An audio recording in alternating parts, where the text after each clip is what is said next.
National conference सांसद आगा रहुल्ला को लेकर डिप्टी सीएम सुरेंद्र चौधरी की सफाई के बाद भी बवाल शांत होने का नाम नहीं ले रहा है।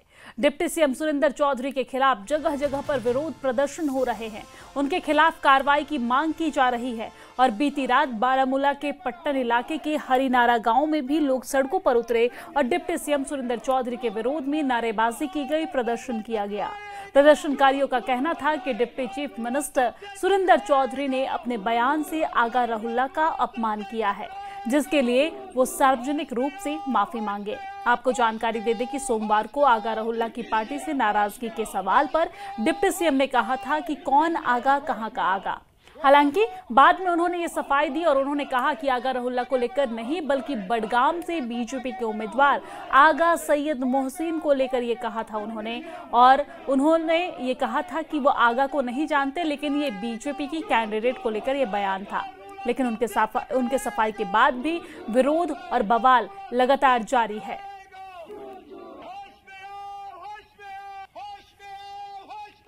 इस वक्त डिप्टी सीएम की चेयर पे बैठे हो, क्योंकि आगा साहब कोई गलत काम नहीं किया। वो मैन ऑफ मॉरल्स हैं, वो उसूलों का पाबंद है, क्योंकि वो आपको जो आपने मैनिफेस्टो दिया था, नेशनल कॉन्फ्रेंस ने जो मैनिफेस्टो दिया था, चाहे वो रिजर्वेशन का मामला हो, चाहे वो बाकी जो मैनिफेस्टो में आपने दिया था, उसका जवाब मांग रहा है। डिप्टी सीएम के पास, पूरी एनसी के पास जवाब है, तो आगा साहब उन्हीं मैनिफेस्टो का आपको जवाब मांग रहा है। अगर आपको है जवाब तो दे दो आगा साहब को, इसमें कौन सी बड़ी बात है। आप लोग इस वक्त कह रहे हो कि हम उस आगा साहब को नहीं जानते हो।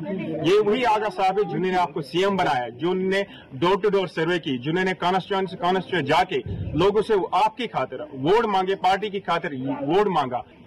आप देखिए ना जनाब, पहले जितने भी एमएलए हजरात, सीएम उमर अब्दुल्ला जो डिप्टी सीएम है, चाहे जितने भी इनके डीडीसी मेंबर्स है, ये बिकॉज ऑफ आगा सैयदुल्लाह मेहदी है। आगा सैयदुल्लाह मेहदी ये नहीं है कि आप इसको दोगे रुपया 10,000, चलो ये बिकेगा, ये झुकेगा, वो नहीं है।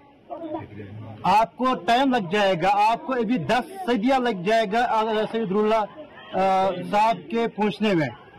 हम always we are with our blood, with our nerves, we always stand with Agha Saidullah Mehdi sahab. Agha Saidullah Mehdi साहब, आप टेंशन मत ले लो, हम आपके साथ है। जितना भी यूथ है, जितना भी यूथ इस टाइम पूरे J&K में, ये आपके साथ है इस टाइम। आप देखो, जितने भी इस टाइम एमएलए हजरात, हमने सोचा होगा चलो हम बात करेंगे इस टाइम एमएलए की। हमने सोचा चलो हम अपनी जो कॉन्स्टिट्यूएंसी इसको हम चेंज करेंगे। जब से उन्होंने एमएलए की सीट यहाँ पे जीते, तब से लेके आज दिन तक मेरे को एक बार देखा वो यहाँ पे आया है? नहीं आया ना, क्यों नहीं आया है?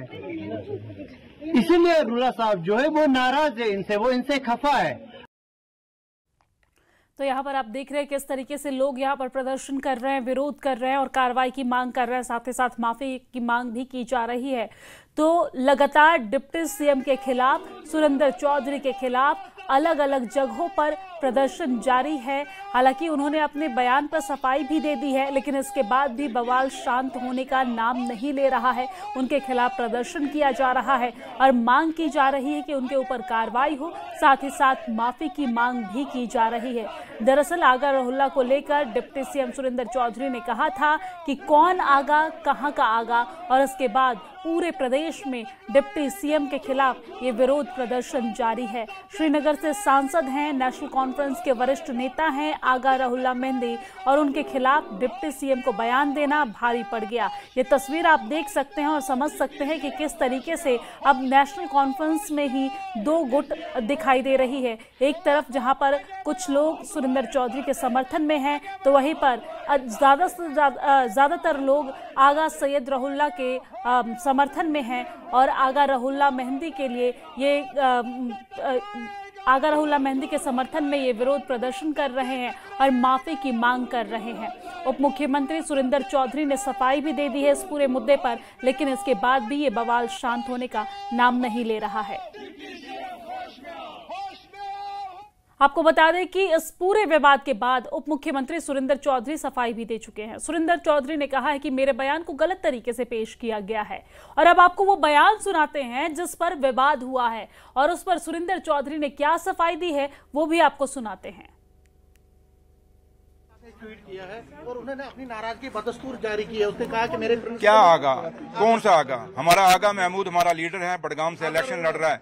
कौन है, कौन है मुझे नहीं पता, लेकिन मैं आगा महमूद साहब मेरा लीडर है जो पार्टी के साथ खड़ा है और पार्टी के लिए लड़ रहा है। और हम नहीं, मुझे नहीं पता कौन है यार। अब मैं उसी को जानता हूं जो नेशनल कॉन्फ्रेंस का कैडर का आदमी है, जो मेरे लीडर की कदर करेगा, जो फारूक अब्दुल्ला साहब की कदर करेगा, जो उमर अब्दुल्ला साहब की कदर करेगा। मैं उसको अपना वर्कर मानूंगा, मैं उसको अपना लीडर मानूंगा। जो मेरे लीडर के बातों से अलग जाएगा मैं उसको कभी ना जानूंगा ना पहचानने की कोशिश करूंगा। और जब सवाल पूछा गया तो मुझे, क्योंकि मैं उसमें बीजेपी के ऊपर बाइट दे रहा था, बीजेपी के ऊपर बोल रहा था, और उसके साथ ही आपने सवाल, क्योंकि मैंने आगा सुना और नाम जो मैंने सुना, आप शायद बीजेपी का जो कैंडिडेट है वहाँ कश्मीर में बडगाम से, उसके बारे में पूछ रहे हैं। और सच्चाई ये है कि मैं बीजेपी के कैंडिडेट को नहीं जानता, मुझे पता भी नहीं, मैं पहचानता भी नहीं, मैंने आज तक शक्ल भी नहीं देखी। तो मैंने उसी पे एक रिएक्शन दिया। अब आपने क्या बोला वहां से, आगा राहुल्ला साहब बोला या क्या बोला, लेकिन मैंने आगा सुना, बाकी मैंने आगे जो सुना मैंने यही सुना, लेकिन राहुल्ला साहब मैंने सुना नहीं हुआ है। तो उसी पे मैंने बयान दिया हुआ है। तो इसलिए बाकी जहां तक आगा राहुल्ला साहब का है, वो हमारे ऑनरेबल एमपी हैं, नेशनल कॉन्फ्रेंस से जीते हुए हैं और एक लीडर हैं, और उनका अपना असर और वकार है बडगाम के अंदर और बाकी लगते इलाकों में। और आगा साहब तो उनके बारे में हम कैसे बोल सकते हैं? जब मेरे अपने पार्टी के कुलीग हैं, हमारे लीडर हैं, तो उनके लिए बोलने का सवाल पैदा नहीं होता। तो आपने देखा किस तरीके से पहले फ्रस्ट्रेट होते हुए, इरिटेट होते हुए नजर आए डिप्टी सीएम और बोलते नजर आए कि कौन आगा, कहां का आगा। लेकिन जैसे ही प्रदेश में विरोध शुरू हुआ और चुनावी समय है, ऐसे में वो लाइन पे आ गए और यहां पर सफाई देते नजर आए कि वो तो बीजेपी कैंडिडेट के बारे में बोल रहे थे। और इसी खबर पर ज्यादा जानकारी के साथ जम्मू से हमारे संवाददाता समीर भट्ट हमारे साथ लाइव जुड़ गए हैं। समीर, आपने ही बात करी थी और इस दौरान आपने देखा था किस तरीके से पहले वो इरिटेट होते नजर आए और कहते नजर आए, कौन आगा, कहां का आगा, मैं किसी आगा को नहीं जानता।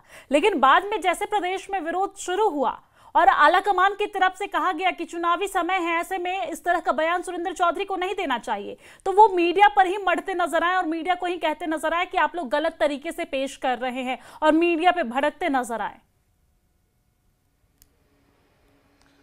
देखिए, जब मैंने उनसे ये सवाल पूछा और जिस तरह का जवाब उन्होंने दिया, मुझे उसी टाइम पता चला कि ये बड़ी खबर है और इस पर बड़ा बवाल मचेगा। मैंने उनसे ये पूछा कि आगा रोला, और जिस तरह से उन्होंने कहा कि कौन आगा, क्या आगा, तो मुझे लगा क्योंकि आगा रोला जो है वो एक रूहानी लीडर है, एक रिलीजियस लीडर भी है। पॉलिटिकल लीडर तो हैं ही, लेकिन उनके फैन फॉलोइंग, उनके जो फॉलोअर्स हैं वो पूरे कश्मीर वैली में है। तो कहीं ना कहीं जब उन्होंने ये कहा कि आगा कौन आगा, मैंने कहा आगा रोला को नहीं जानते। उन्होंने कहा नहीं, मैं तो किसी आगा को, मैं अपने कैंडिडेट को जानता हूँ।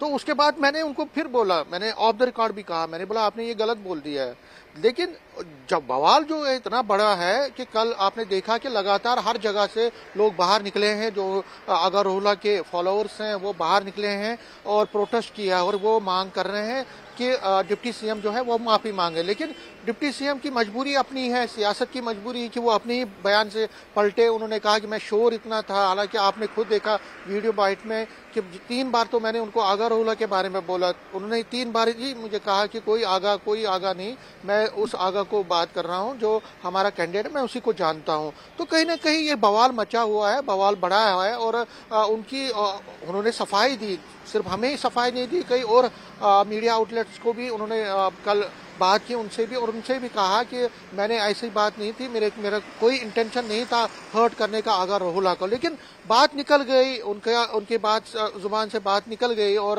कहीं ना कहीं उनको भी ये नहीं पता था, लेकिन हमें पता था, मुझे पता था। समीर, लेकिन आपको नहीं लगता है कि मैंने उसी जी बिल्कुल समीर, लेकिन आपको नहीं लगता कि ये बात निकली नहीं है, ये बात कही गई है क्योंकि उनको इस चीज का एहसास नहीं था कि आगा राहुल्ला के कितने समर्थक हैं?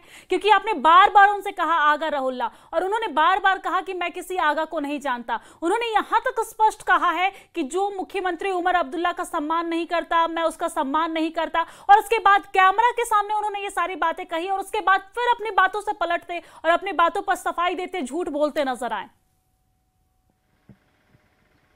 जी बिल्कुल, देखिए अभी चुनावी मौसम भी है और चुनावी मौसम में बड़गाम की अगर हम बात करें, जहां से चुनाव पार्टी लड़ रही है उमर अब्दुल्ला की सीट खाली करने के बाद, तो कहीं ना कहीं डिप्टी सीएम का ये बयान और उसके बाद जो बवाल मचा है, तो कहीं ना कहीं नेशनल कॉन्फ्रेंस की लीडरशिप को भी समझ नहीं आ रहा है कि किस तरह से लोगों के सामने जाए, किस तरह से इस चीज को डिफेंड करे, किस तरह से इस चीज को डाइवर्ट करें। हालांकि डिप्टी सीएम ने कोशिश की कल, और बहुत कोशिश की कि वो ये समझाने की लोगों को, लेकिन लोग समझ नहीं रहे। लोगों को समझ आ गया है कि जो ऑडियो में भी दिख रहा है, क्लियरली दिख रहा है कि वो आगा रोहल्ला की बात पर ही जवाब दे रहे हैं। जी बिल्कुल समीर, देखा जाए तो चुनावी समय है और ऐसे में आला कमान को भी समझ नहीं आ रहा है कि वो किस तरफ जाए, लेकिन कहीं ना कहीं इस बयान से काफी नुकसान भी पहुंच सकता है।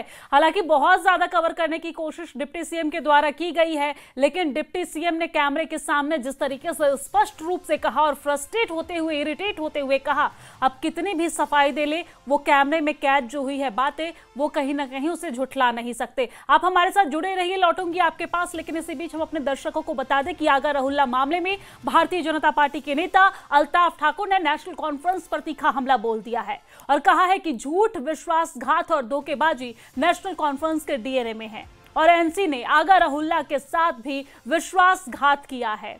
समीर, एक बार फिर से आपके पास लौटूंगी, लेकिन उससे पहले सुना देते हैं कि उन्होंने क्या कहा। भाजपा की leader spokes person Altaf Thakur जुड़े हैं, मजीद बात करते हैं। ठाकुर साहब, बयानबाजी आई है जिसके चलते हुए आज कश्मीर में कई सारे इलाकों में प्रोटेस्ट भी किया है शिया कम्युनिटी ने। देखिए, तीन चीजें नेशनल कॉन्फ्रेंस की खुसूसियत में है। अगर आप नेशनल कॉन्फ्रेंस का डीएनए देखोगे तो तीन चीजें उनकी डीएनए में, एक है विश्वासघात, नंबर दूसरा है झूठ, और तीसरा पलटी मारना। ये तीन चीजें नेशनल कॉन्फ्रेंस को आजादी के बाद ही उनके साथ चल रही है। जिस तरह से सुरेंद्र चौधरी साहब का स्टेटमेंट आया है, अगर आप उसको देखेंगे, ये वही आगा रोहल्ला साहब है जिन्होंने एनसी को जम्मू कश्मीर में सत्ता सौंप दी, सत्ता पर बिठाया। उनकी जीत में 60% जो फैक्टर है वो आगा रोहल्ला की कैंपेनिंग और आगा रोहल्ला साहब का जो स्ट्रक्चर है, जिस तरह से उन्होंने किया है और नेशनल कॉन्फ्रेंस को जीत दिलाई और नेशनल कॉन्फ्रेंस को उन्होंने सत्ता सौंपी है, उसको गवर्नमेंट में लाया। अगर आप नेशनल कॉन्फ्रेंस की हिस्ट्री देखोगे, देखिए सबसे पहले उनका झूठ था प्लेबिसाइट, उसको भी उन्होंने फिर क्या करके छोड़ करके वहां भी उन्होंने जम्मू कश्मीर के लोगों के साथ गद्दारी की, विश्वासघात की।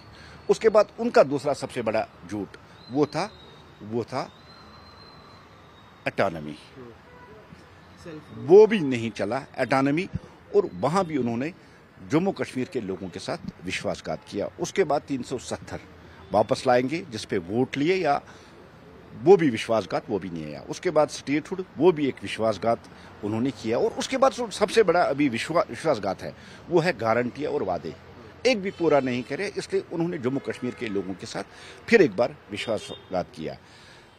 अब आगा रोहल्ला का जो स्ट्रक्चर है, जिस तरह से उमर साहब या नेशनल कॉन्फ्रेंस को लग रहा है कि उनका जो स्ट्रक्चर आहिस्ता आहिस्ता बढ़ रही है, इसलिए आगा रोहल्ला साहब को डाउन करने के लिए नेशनल कॉन्फ्रेंस ने फिर एक बार वही विश्वासघात वाली पॉलिसी अपनाकर रोहल्ला साहब को डाउन करने की जो कोशिश की। और इसी खबर पर ज्यादा बातचीत के लिए हमारे साथ हमारे संवाददाता आबिद हमारे साथ बडगाम से लाइव जुड़ गए हैं। आबिद, अब इस पूरे मामले पर सियासत तेज होती हुई नजर आ रही है, जहां पर नेशनल कॉन्फ्रेंस के बीच आपस में ही कहीं ना कहीं अनबन की तस्वीरें सामने आ रही है। नेशनल कॉन्फ्रेंस के समर्थक ही डिप्टी सीएम के खिलाफ आवाज उठा रहे हैं, तो वहीं यहाँ पर भारतीय जनता पार्टी भी चुटकी लेते नजर आ रही है। क्या कुछ किस तरह की राजनीति ग्राउंड जीरो पर देखने को मिल रही है? क्योंकि जिस तरह से बयानात सामने आए और उसके बाद आपने देखा मुख्तलिफ मकामात पे जिस तरह से प्रदर्शन हुआ, एहतजाज हुआ डिप्टी सीएम के खिलाफ या आगा सईद रूहुल्लाह मेहदी के हक में, उसके बाद अब कहीं ना कहीं जो दीगर सियासी जमातें हैं वो इस मौके को कैशिंग करने की कोशिश भी करेंगे, क्योंकि सियासत हो रही है और कहीं ना कहीं वो भी मौका ढूंढ रहे हैं। और जिस तरह से नेशनल कॉन्फ्रेंस के दरमियान अभी आगा सईद रूहुल्लाह मेहदी को लेकर दूरियां है, उन दूरियों को दूसरी सियासी जमातें भी शायद फायदा उठाना चाहती है। और कहीं ना कहीं क्योंकि नेशनल कॉन्फ्रेंस जहाँ एक तरफ से रूहुल्लाह मेहदी को मनाने की कोशिश में है और दूसरी जानिब जो इस तरह का बयान है, कहीं ना कहीं बडगाम में पहले से ही लोग नेशनल कॉन्फ्रेंस से नाराज थे और ऐसे में इस तरह का बयान वो नाराजगी में मजीद इजाफा कर सकता है और नाराजगी मजीद बढ़ सकती है, क्योंकि कल शाम भी मुख्तलिफ मकामात पर, बड़गाम के मुख्तलिफ मकामात पर एहतजाज हुआ और पटन से भी आपने तस्वीरें जो दिखाई, हरिनारा पटन से भी एहतजाज हुआ। तो ये साफ दिखा रहा है आगा सईद रूहुल्लाह मेहदी के सपोर्टर्स न सिर्फ बड़गाम में है बल्कि वादी भर में मौजूद है, और खासकर यूथ के साथ रूहुल्लाह मेहदी, आगा सईद रूहुल्लाह मेहदी काफी कनेक्टेड है, क्योंकि एक तरफ जब बड़गाम बाई इलेक्शन है और कोशिशें हो रही है नेशनल कॉन्फ्रेंस की जानिब से आगा सईद रूहुल्लाह मेहदी को मनाए ताकि वो कैंपेनिंग का हिस्सा बने, और दूसरी जानिब इस तरह का बयान कहीं ना कहीं वो जो नेशनल कॉन्फ्रेंस की जो एमपी से या लोगों से दूरियां है, खासकर बड़गाम के लोगों से, वो इजाफा करते हैं। हालांकि डिप्टी सीएम ने सफाई भी दी, किस तरह से समीर जी ने कहा, क्योंकि दोनों मामले समीर जी के साथ डिस्कस्ड है पहले। जी बिल्कुल, देखा जाए तो यहाँ पर राजनीति तेज होती हुई नजर आ रही है और युवा जो है नेशनल कॉन्फ्रेंस के, वो भी इस पर नाराज नजर आ रहे हैं, क्योंकि जिस तरीके से आगा रूहुल्लाह के खिलाफ ये बयान दिया गया है, पूरे प्रदेश भर में गुस्सा नजर आ रहा है डिप्टी सीएम के खिलाफ।